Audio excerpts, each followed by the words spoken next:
Guys, dapat naka-turn on yan.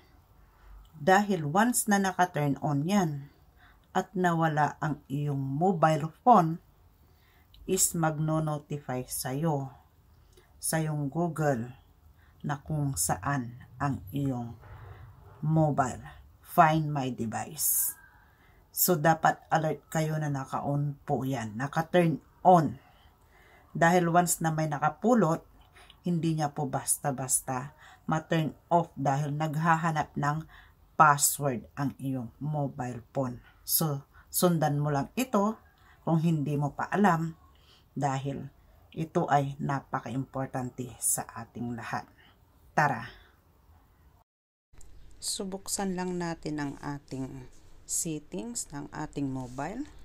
Dito tayo sa may password and accounts. And then, dito tayo sa may Google Password Manager. Dapat naka-on po ang password alert. Google will notify you when your SIP password are found online. Mag-PPM po sa inyo si Google na naka-online ang iyong mobile at hindi basta-basta nang mai-off ang nakapulot ng iyong mobile. Ganun lang po ka-easy. Thank you.